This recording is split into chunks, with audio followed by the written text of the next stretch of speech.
Magandang araw po sa inyong lahat, mga minamahal kong mga kapatid sa Panginoon. Ito po muli ang inyong lingkod, si Pastor Ruel Camya po, mula po dito sa Winnipeg, Manitoba, Canada, para po sa ating pag-aaral ng Salita ng Diyos ngayon pong umaga. Welcome po sa Tinig ng Pag-asa. Sa araw pong ito, mga kapatid, ang ating pong pag-aaral ay pinamagatan ko pong The Road to Discontentment. Parang napaka-negatibo naman yata ng ating pag-aaral ngayon, Pastor Ruel. Hindi po ba mas magandang The Road to Contentment kesa sa The Road to Discontentment? Maaring tama po kayo, pero kung kayo po pamilyar sa mga pag-aaral natin dito sa Tinig ng Pag-asa, hindi po siguro isa, dalawa o tatlong pagkakataon lang na tumalakay tayo ng subject about contentment. Yes, it is sometimes good to discuss things on the positive note.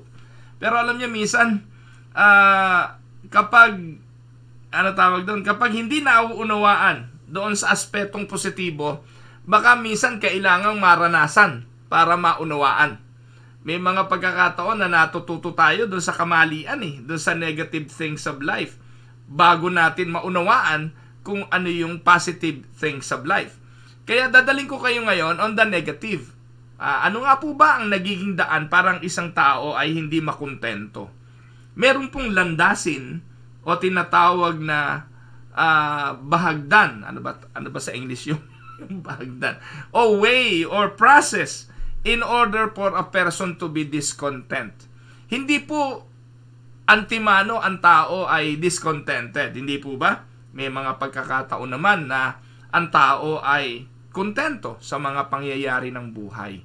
At ito po ay proseso. Yung discontentment ay isang proseso na siguro ang kailangan gawin ng tao ay iwasan ang prosesong iyon. At kung nararamdaman at nakikita na natin na patungo na po tayo doon sa tinatawag na discontentment, ay maging paalala ito sa atin. May mga paraan paano natin ito maiiwasan. So samahan po ninyo ako sa umaga pong ito at dadalhin ko po kayo sa ilang mga talata ng banal na kasulatan. Ito po ay matatagpuan natin una sa sulat ni Apostle Paul kay Timothy.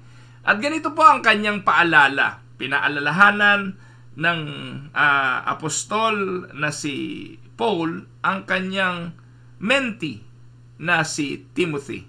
Ang sabi po niya, "Now godliness with contentment is great gain. For we brought nothing into this world, and it is certain we can carry nothing out. And having food and clothing, with this we shall be content." Dito po ay pinakita ni Apostol Pablo kay Timoteo ang kahalagahan ng mga bagay na dapat pagtuunan ng pansin. At dito po ipinakita ni Apostol Pablo na sa buhay na ito, it is possible na makontento. Contentment is great gain. At sabi ni Pablo, binigay niya yung paghahalimbawa na nung dumating naman tayo sa mundong ito, wala naman tayo ng lahat ng bagay. Pwede tayong mabuhay ng walang kotse, pwede tayong mabuhay ng walang mga mararangyang alahas, pwede tayong nabuhay nga tayo noon ng walang cellphone, nabuhay nga tayo noon ng walang magarang telebisyon o refrigerator o mga appliances o magandang sapatos. Wala nga tayo ng mga bagay na yun Pero aminin man natin o hindi, ito yung mga bagay ngayon na nagiging cause ng ating discontentment. May cellphone, luma, dahil may lumitaw na bago, gusto natin ng bago. May television pero hindi flat screen, nadidiscontented tayo kasi gusto natin ng flat screen. Meron tayong sasakyan, nakakarating sa paraot parito, pero gusto natin yung latest model ng sasakyan. Meron namang trabaho na sapat ang kinikita at pinagkakakitaan, pero minsan natutukso pa rin tayong humanap ng iba para sa malaking sweldo. Well, nasa mga diskarte po natin sa buhay yan. Pero dito po maganda ang paalala ni Pablo. Para hindi ka dumating doon sa discontentment, matuto kang makontento. Anong ibig sabihin? Kung anong meron ka, masiyahan ka. Having food and clothing, with this we shall be content. Amen? O, tapos po sa mga taga-Pilipos, meron din siyang binanggit. Sa Philippians chapter 4, 11 to 12, ganito naman ang paalala ni Apostol Pablo. Ang sabi niya, "Not that I speak in regard to need, for I have learned in whatever state I am to be content." So, posible pala na kahit na anong sitwasyon ay pwede kang makontento. Yan ang sabi ni Apostol Pablo. "I know how to be abased, and I know how to abound. Everywhere and in all things I have learned both to be full and to be hungry, both to abound and to suffer need." So sa kabila nun, dinala na po tayo ni Pablo doon sa extreme. Maybe extreme poverty and having riches. Doon sa pagiging gutom at sa pagiging busog. Sa pagiging mayroon at pagiging wala. Pero ang sabi ni Paul, natutunan ko sa kabila ng lahat ng ito, ang makontento. Ang writer ng Hebrew ay sumulat din ng ganito sa 13:5 ng Hebrews. Sabi diyan, "Let your conduct be without covetousness. Be content." Sabi diyan, "Be content with such things as you have. For he himself has said, I will never leave you nor forsake you." Paborito natin yung salitang yan Paborito po natin yung pangako na yan na He will never leave us nor He will forsake us. Pero alam niyo po ba na nakakonekta ang pangakong yan sa pagiging kontento natin? Dapat daw tayong makontento kasi ang pangako naman ng Diyos, hindi niya tayo iiwanan. At kung hindi niya tayo iiwanan, ayon sa kanyang pangako, dapat tayong makontento dahil hindi niya tayo pababayaan. Kapag dumarating daw yung pagkakataon na ang pakiramdam natin, inabandon na tayo ng Diyos, iniwanan tayo ng Diyos, papasok ngayon yung damdamin ng pagiging covetous. Sa Tagalog, mapaghangad. Amen? So, let us start by defining what is discontentment. Yan. Mahilig po tayo dyan. Yung mga familiar dito sa Tinig ng Pag-asa, alam nyo, kapag may subject tayong dinidiscuss, we always start with the verses and then the definition. I-define po natin ang discontentment. Sabi po, discontentment is a longing for something better than the present situation. Ayan. So, maganda po itong assessment. Ayon po sa definition kasi ng discontentment, yung longing, paghahangad. Paghahangad for something better than the present situation. Kapag ang attitude natin, mga kapatid, ay yung laging paghahangad sa mga bagay na mas maganda kesa doon sa meron ka na, ang tawag doon discontentment.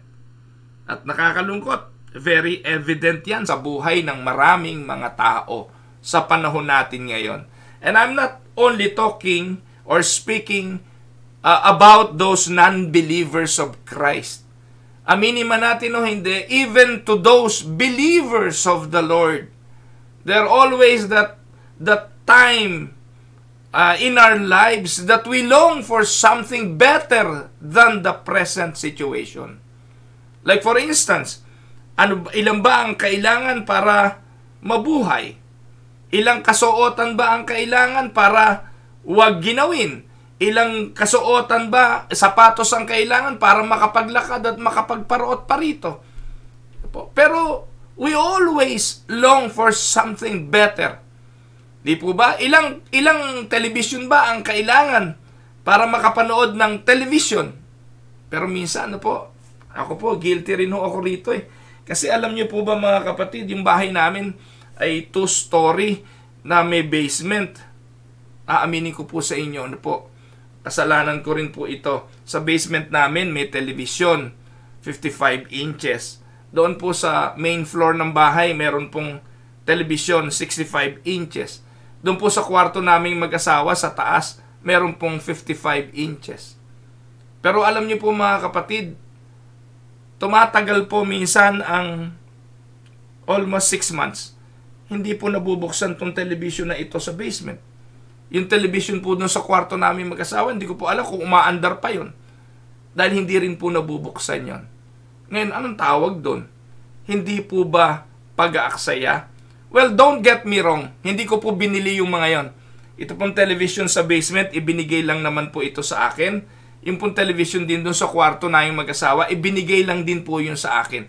Hindi ko naman matanggihan dahil ibinigay po yun ng kusang loob. Ang binili lang po namin yung television doon po sa main floor. Pero ang point ko rito, ilang television ba ang kailangan para mapanood mo ang linlang? Yun po yung narinig ko ngayon sa mga kaibigan ko rito, mahilig manood ng linlang. O kaya ng Showtime o ng Itbulaga. Ilang TV ba ang kailangan para manood ng paborito nyong Korean novela? Di ba isa lang? Pero pag yung pinapanooran natin ay medyo maliit, gusto natin mas malaki. Refrigerator, ilang bang refrigerator ang kailangan para makapaglagay at maiimbak yung ating mga pagkain? But we long for something more beautiful like meron ng pinanggagalingan ng tubig, nakakagawa na ng yellow automatic, at etc. etc. May sariling defrosting. No, para maghugas ng plato, ano bang mga kailangan, di ba? Dati, sponge at dishwashing liquid lang, katalo na. Pero ngayon, gusto natin merong sariling dishwasher, etc. etc. At kapag wala noon tayo, na pasok ngayon yung longing for something better than the present situation. Yan po ang meaning ng discontentment. Another meaning, a restless longing for better circumstances. A restless longing. Yung bang tipong walang tapos na paghahangad para sa mas mabuti at mas mainam. At ang pangatlong definition, lack of satisfaction with one's possession, with one's status, and with one's situation. Yan po ang definition. Kaya, hindi naman po rocket science yan para hindi natin maintindihan. Kapag meron kang paghahangad sa anumang bagay na mas mabuti kesa sa sitwasyon mo, ang tawag doon, discontentment. And therefore, if you find yourself struggling with discontentment and gratitude, you can be sure that some desire, some wants, lust, or idol has taken over functional control of our own heart. Kapag meron tayong struggle, na po, yung longing for something better than what we are, meron pong something that control us. Na po. At yun po ang dapat na mapagtagumpayan. So kapag ganon, you will need to focus your attention on what is ruling your heart. Kapatid, sa umagang ito, what rules your heart? Ang ating bang mga puso ay puno ng contentment or the desire or the want or the lust for something better than the present situation? So, whatever the desire is in you that you determine you cannot live without, that desire is both robbing you of your contentment and hurting you spiritually. Anumang bagay, yung desire na nasa iyo, that you determine you cannot live without. Yung bang tipong parang hindi ka mabubuhay pag wala yon. Hindi ka makatulog pag hindi mo natanggap yon. Hindi ka magiging payapa pag hindi mo nakamit ang bagay na yon. Tandaan po ninyo, ano man iyon, that desire is robbing you of your contentment. Now, Pastor Ruel, anong ating gagawin? Our goal today is to help you or help each other on how we can overcome the sin of discontentment. Our goal today, or my goal today, is to help you, you who are struggling with contentment and gratitude. At sana makatulong ang pag-aaral na ito. Siguro po ang unang tanong na dapat nating sagutin individual ay ito. What is behind a lack of gratitude or contentment? Anong nasa likod nung kakulangan noong pagpapasalamat at ng pagiging kontento? The answer may surprise you if you are struggling with the lack of gratitude or with general contentment. And you can begin your search for the cause with disappointment. The cause, most of the time, of our lack of gratitude or the lack of contentment is disappointment. Yun po ang unang-unang dapat nating may makita. This may come as a surprise to you, but let me explain to you the process of discontentment.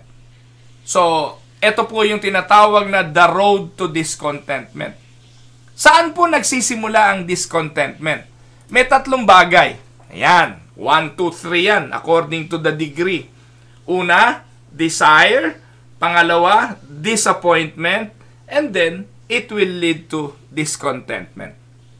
Ganyan po ang proseso. Nagsisimula sa pagnanasa, kagustuhan, and then disappointment, and then discontentment. That is the process. So, we start, saan po tayo nagsisimula? Sabi nila sa desire.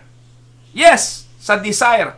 Pero, if you are going to look at it, everything start with what? Saan po nagsisimula? Nagsisimula po ito with disappointment. We start with disappointment because it is the top right before discontentment. Bago dumating dun sa discontentment, manggagaling muna ito dun sa disappointment. When we become discontent, we do so after we have been disappointed. Tama?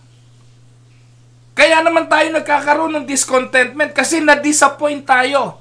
Halimbawa, bumili ka ng isang bagay na gustong-gusto mo, dinidesire mo. Pag-deliver nito sa bahay mo, nung ginamit mo na ito, hindi ganun ang inaasahan mo. Hindi katulad nung nakita mo sa telebisyon. Hindi katulad nung idinemo sa'yo. So dahil doon, nakamit mo na yung desire mo, pero anong idudulot nito? Disappointment. In other words, the exit for discontentment is always after the exit for disappointment.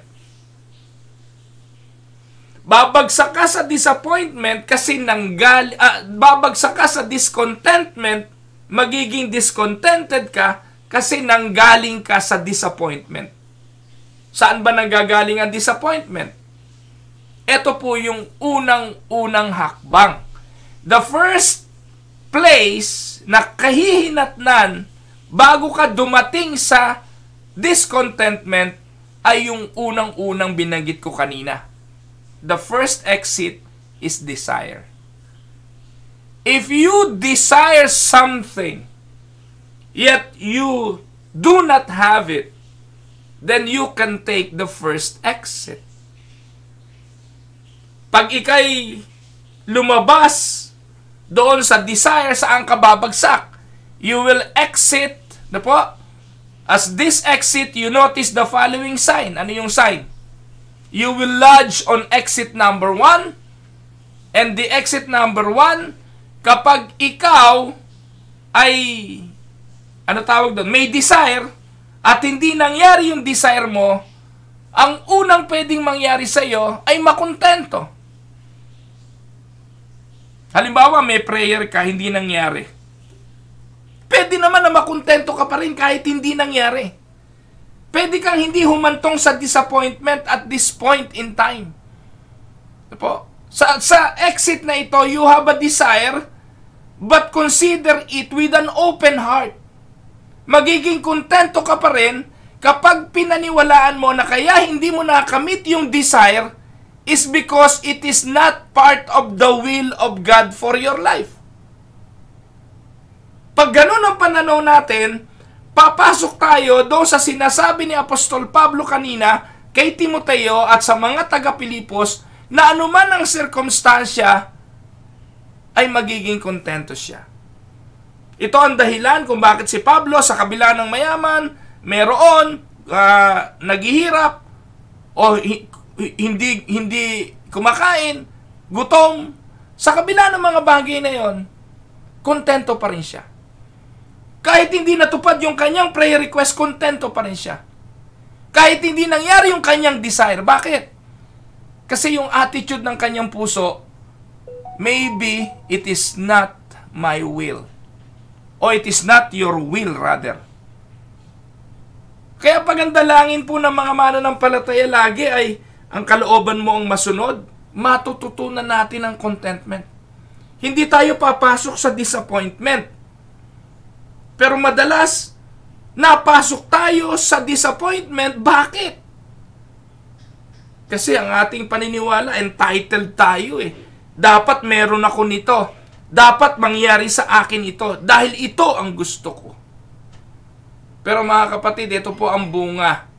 Kapag ang desire sa buhay natin ay nangibabaw at hindi nangyari, pwede pa rin tayong makontento. Basta pinaniwalaan lang natin na ang dapat masunod lagi ay ang kalooban ng Diyos at hindi ang ating kalooban. Yes, most of the time, we desire something. Ano po? At ano po ang sabi? Ano po? Sabi po sa Luke chapter 22, verse 42. Ang sabi po dyan, Father, if you are willing, take this cup from me, yet not my will, but yours be done. Si Jesus yan. A man of contentment. Sabi niya, wala siyang ginawa na hindi kalooban ng Ama. Ang kanyang pagkain ay sundin ang kalooban ng Ama. So, on that note, on that matter, even in the lowest moment of his life, doon sa hardin ng Gethsemane, kung saan alam niya naghihintay na ang huhuli sa kanya para siya litisin at dalahin sa Sanhedrin para ipako sa krus, nandun yung kanyang contentment.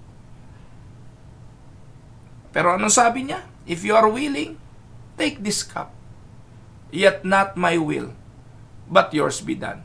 Tanong, pinagbigyan ba si Jesus sa prayer niyang yan? Hindi. Ang tanong, si Jesus ba'y puno ng hinanakit nung siya'y nasa krus? Hindi. Sabi niya, hindi naman siya pinatay eh. He willingly gave up his life.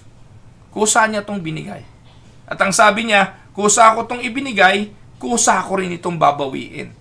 Yan templong binabanggit niya, nagigibain niya, na ibabangon niya uli, ay ito po'y walang iba kundi ang kanyang katawan, ang kanyang buhay. He willingly gave up his life and he can take that life back again. Kaya nga sabi niya, I am the resurrection and the life. So, makikita po natin mga kapatid, yung life of contentment, kapag tayo'y namumuhay doon sa paniniwala na kapag hindi nangyari ang gusto natin, ang nangyari ay kalooban ng Diyos. Kaya yung laging paniniwala na not my will, but yours be done, will offer us a great deal of contentment. Amen? So, yun po yung una. Po. Ngayon, ang exit number 2 ay disappointment. Kailan mangyayari ito? At this exit, you notice the following sign. Una, sabi sa exit na ito, pwede kang makontento because not my will but yours, pero kung hindi mo mauunawaan ito, ang magiging epekto ay ano? You will become upset. Magrereklamo ka ngayon, bakit hindi mo to binigay? Bakit hindi mo tinupad ang kahilingan ko? Yes, you have a desire, you have a want, you have a desire, a taste for something, yet your desire, your want, or taste for something is much less than your desire for God's will. Kailangan nating maintindihan that God is using the pressure of circumstances, of not having something you want to help you become more like Jesus. Because the ultimate goal is to be like Jesus. Katulad ng panalangin ni Jesus, not my will but your will be done, dapat ma-develop din sa atin yung attitude na yon. Pero most of the time, hindi nangyayari yon. At bumabagsak tayo sa pagiging upset dahil hindi nasunod yung gusto natin. Mananalangin tayo, magke-claim tayo, magde-declare tayo, magko-command tayo, at pag hindi nangyari, ano epekto? Di ba disappointment? And that disappointment will lead to being upset. Pag lumampas na tayo dun sa desire na exit number 1, which is sometimes a simple desire that functions under the greater desire of submitting to God's sovereign plan, which is for our good and for God's glory, then darating tayo doon sa disappointment. Pag yun ay hindi nangyari at natupad. Hindi yung gusto ng Diyos, kundi yung gusto natin. And at this point, mga kapatid, there are two places to lodge. Ano yung dalawang lugar na yun na pwedeng patunguhan? Gaya ng nandyan sa atin pong diagram, sa atin pong PowerPoint, pwede tayong bumagsak. Una, you can either choose to be content, where the motto is not my will but yours be done, or number 2, to be upset, where the motto is you didn't give me what I wanted. And let me explain kung anong mangyayari kapag pinili natin yung bagay na number 1. Opo, kapag hindi nangyari yung gusto natin, hindi nangyari yung ating desire, babagsak tayo sa disappointment. Yun ang result di po ba? Kapag hindi nangyari yung prayer request mo, kapag hindi nangyari yung inutos mo, kapag hindi nangyari yung kinlay mo, babagsak ka sa disappointment. But you can choose to be content even in the disappointment. Can we say amen? Yes, it will cost you something. Even though you are disappointed that you did not get what you were desiring or wanting, but you will submit to the will of God. You express your disappointment, but also express your heart's desire that you want what He wants out of the disappointment. Pwede mong sabihin sa Panginoon, Lord, kinlaim ko Di ba mahilig din tayo magkiklaim Lord, pinanalangin ko sa iyo Hiniling ko po sa iyo, sana bigyan mo kami ng ganito. Lord, sana makapasa ako sa ganito. Sana po matupad yung gusto ko. Ngayong hindi natupad, yes, Lord, medyo disappointed ako. Pero knowing na kaya hindi natupad, dahil meron kang mas magandang plano, dahil hindi mo kalooban yung gusto ko, magsasubmit pa rin ako. At dahil nagsubmit ka, you will be contented. There will be contentment. Amen? So you desire for Him to grow you in His plan and according to His will. In this way, the decision will offer you rest. You may be sad, yes. However, you have the joy that God is up to something good in your life, even in disappointment. Kaya papasok yung Romans 8:28. All things work together for good. Mangyari man yung gusto mo o hindi. Ngayon, doon sa disappointment, pwede kang humantong sa problemadong buhay. Ano yun? Yung number 2.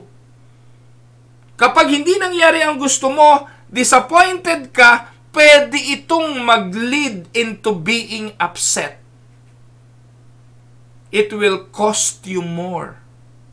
Hindi na nga nangyari gusto mo, but you will pay a much greater price. Ano po? You can choose to change your heart and stay contented, or go to discontentment. Yung pagiging upset, will lead to another exit. At yun po yung ating pag-aaralang pangatlo. So at this point, we are reminded by James sa James chapter 4, 1 to 3. Ano po ang sabi dyan? Ano ba yung cause ng fights and quarrels among you? Yan po ang tanong dyan eh. What causes fights and quarrels among you? Don't they come from your desires? O saan galing? Sa desires. Kung may problema sa iyo ngayon, kung may pag-aaway sa iyo ngayon, kung may pagtatalo sa iyo ngayon, kung may kabigatan ng buhay mo ngayon, ang tanong, saan galing yan? Ang sagot po ni Santiago, don't they come from your desires that battle within you? Why? Verse 2, you desire but do not have. So you kill. You covet, but you cannot get what you want. So you quarrel and fight. You do not have because you do not ask God. When you ask, you do not receive because you ask with the wrong motives, that you may spend what you get on your pleasures. Napakalinaw. Bakit hindi nangyayari? Kasi humihingi ka. Humingi ka naman, ba't di pa rin nangyayari? Kasi mali ang motibo mo. Kasi ang motibo ng panalangin mo, palaging makasarili. At yan ang pinagmumulan ng tinatawag na disappointment. Pag hindi natupad, hindi nangyari gusto mo, maghihimuto ka. You will become upset. And when you become upset, magrereklamo ka sa Diyos.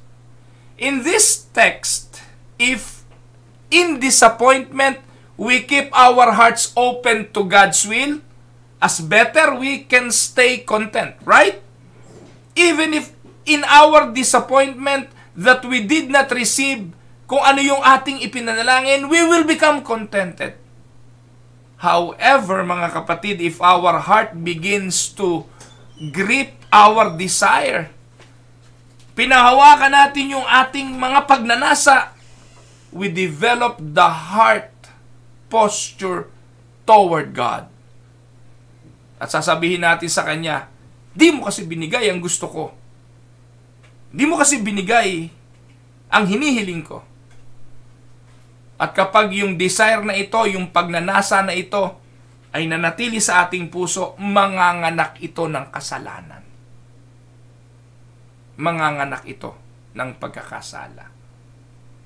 Tingnan po ang sabi ng James 1:13-15. Ano sabi diyan ni Santiago? When tempted, no one should say, God is tempting me. For God cannot be tempted by evil, nor does He tempt anyone. Verse 14, but each person is tempted when they are dragged away. By what? By their own evil desire and enticed. Then after desire, eto na po yung pinanggagalingan. After desire has conceived, it gives birth to sin. And sin, when it is full grown, gives birth to death. Kaya yung desire na yun, mga kapatid, yung mga hiling ng ating mga puso, yung mga panalangin ng bawat isa sa atin, tandaan po ninyo, meron bang dasal na lahat natupad? Hindi naman hindi ba? At kapag hindi nangyari yung gusto natin, papasok ang disappointment. Pag pumasok ang disappointment, dalawa pwedeng piliin. Pwede mong piliin maging kontento sa paniniwala na nangyari ito, naganap ito, hindi ibinigay sa akin kasi hindi kalooban ng Diyos. At kailangan akong mag-submit sa kalooban ng Diyos. Or, you will become upset. Sa halip na maging kontento, sisisihin mo pa ang Diyos at sasabihin mo sa Kanya, bakit hindi mo binigay ang gusto ko? And that will lead to another exit. And the exit to that is what we call discontentment. Kaya, road to discontentment ang ating pinag-aaralan. Eto ka na ngayon. Nasa exit number 3. If you move past desire, which is exit number 1, you will either choose, at hindi nangyari yung desire, you either choose contentment by being obedient to the will of God, or being discontent by being upset. At this point, you will notice the following diagram. Sa exit number 3, magkakaroon ka ng tinatawag na unsettling heart. Hindi na deal yung iyong disappointment, patuloy kang naging upset, and at this point, your heart will be unsettled. I want what I want more. Sadly, there is just one place to stay at this point. At this exit, you must choose unsettled, where the motto of being unsettled is, I want what I want more. Pagdating sa bagay na ito, marami ng mga tao ang walang kapayapaan.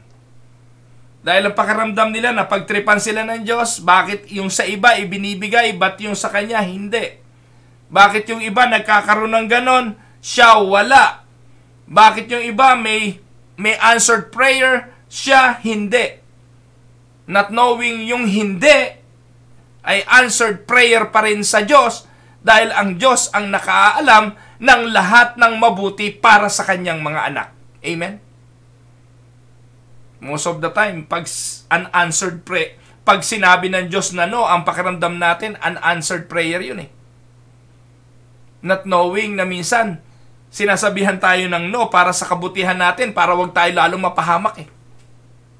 Naranasan nyo na po ba na yung anak ninyo ay may hiningi sa inyo na alam nyo na ikapapahamak niya, ibibigay nyo ba? Hindi po ba bilang mabuting magulang, iiwas mo ang anak mo sa alam mo na ikapapahamak niya? Alam niyo po yung anak ko na si Ru, wala pa po siyang, ano tawag doon? Wala pa po siyang full license to drive. Si Ru po ay, meron po siyang, ano ba tawag doon? Student's driver's license. Yung pong bunso ko, 18 years old po yun eh.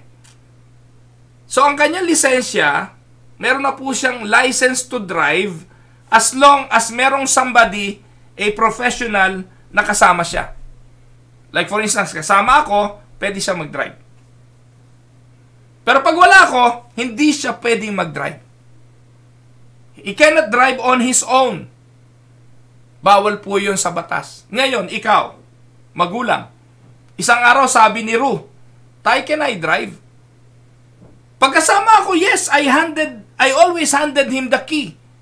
Kasi alam ko naman na kapag da-drive na siya eh. Ako pa nga nagturo din sa kanya ng pagmamaneho. And I can sit right beside him and watch him drive. Okay po yun. Pero kung si Ru sasabihin sa akin, can I have the key and let me drive on my own? Ikaw na matinong magulang, papayagan mo ba? Hindi. Bakit? Alam mong pwede niyang ikapahamak. Anytime pwede siyang mahuli ng pulis, anytime pwede siyang maaksidente. At kung maaksidente siya, insurance will not pay the damage of the car or the damage that can incur doon sa ibang tao. Dahil wala siyang license to drive on his own. So you will say no. Ganon din sa Diyos.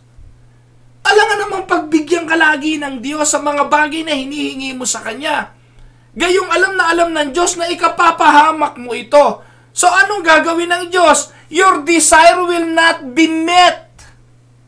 He will not give the desire of your heart. But the tendency, kapag hindi na ibigay, we will be disappointed.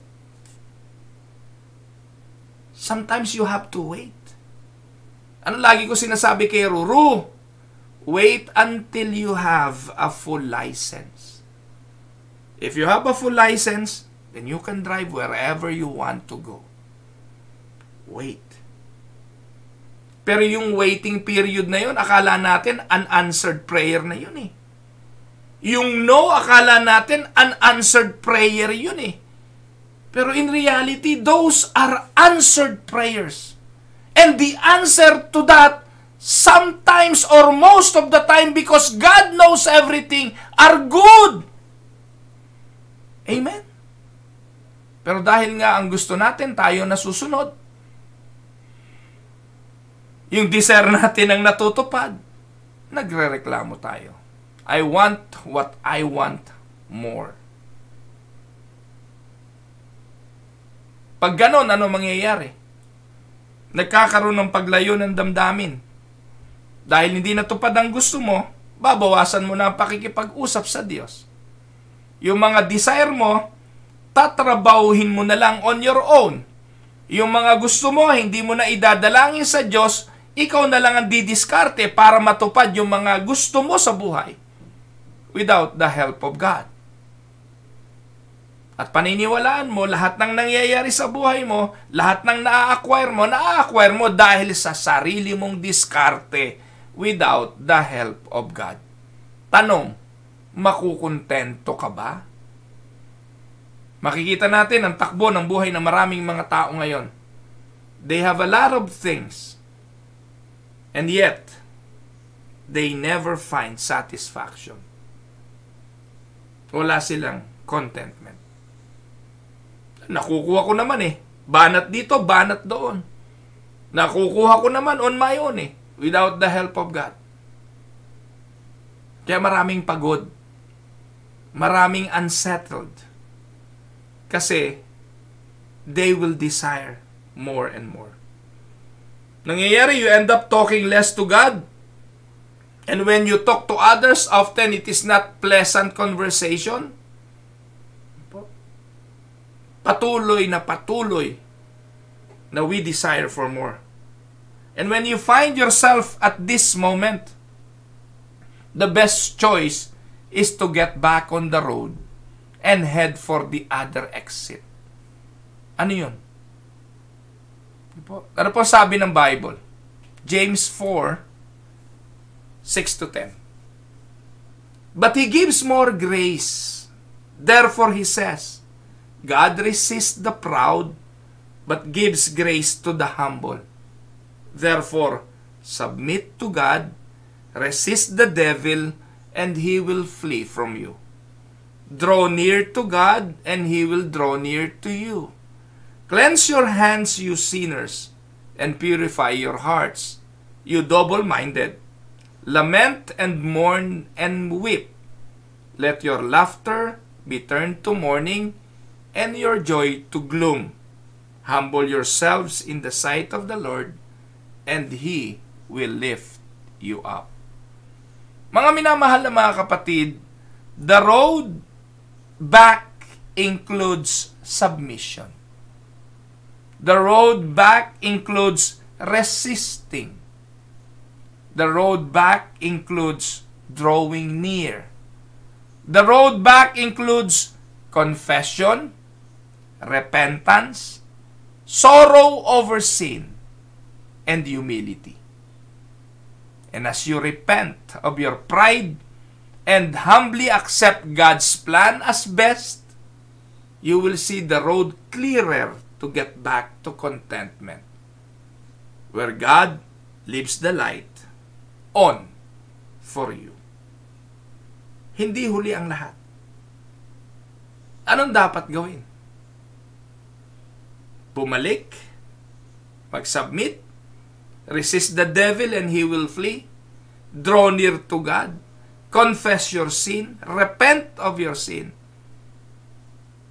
and have sorrow over sin, and humble yourself, and He will lift you up. Anong dapat gawin? Sit at the desk and make a gratitude list. This is a practical advice. Kung darating ka ron sa punto na ikaw ay puno ng discontentment, kapatid, gawin mong saglit na umupo. Kumuha ng kapirasong papel, kumuha ng ballpen, at simulang maglista ng mga dapat mong ipagpasalamat. Simulan mong maglista ng dapat ipagpasalamat. No matter which of the places you are at, take a moment, sit down, to begin a good gratitude list. At maniwala ka o hindi, napakadami ng pwede mong itala ng mga pagpapasalamat. Makikita mo na ang Diyos ay mabuti sa kabila ng mga hindi natupad na hiling mo ngayon. Maraming pagpapala na pwede kang itala na alam mong mabuting dahilan kung bakit ibinigay ng Diyos. At lahat ng iyon para sa iyong kabutihan. Kahit nasan ka, kapatid, ano man ang iyong ginagawa, sa isipan mo, isigaw mo ang mga pagpapasalamat na ito. Una, pasalamatan mo ang Diyos, buhay ka ngayon at nakikinig ng kanyang mga salita. Amen? Pasalamatan mo ang Diyos kung nasa trabaho ka man ngayon o papunta sa trabaho. Kahit bigat na bigat ang iyong kalooban dahil ang aga mong gumising. Pasalamatan mo ang Diyos dahil may trabaho ka. Milyong tao walang trabaho. At kung meron kang karamdaman ngayon, anuman ang iyong pinagdadaanan, pasalamatan mo ang Panginoon kasi may pagkakataon ka pang mag-reflect sa halaga ng buhay. And start living one day at a time. Mga kapatid, magiging sinungaling po tayo kung sasabihin nating walang ginagawang mabuti ang Diyos. Lahat ng mabuting bagay galing sa Diyos. Amen? Kailangan lang nating matutunan ang maging kontento. Ito po ang inyong lingkod, si Pastor Ruel Camia po, mula po dito sa Winnipeg, Manitoba, Canada, para po sa ating pag-aaral ng salita ng Diyos ngayong umaga, dito po sa Tinig ng Pag-asa. God bless everyone.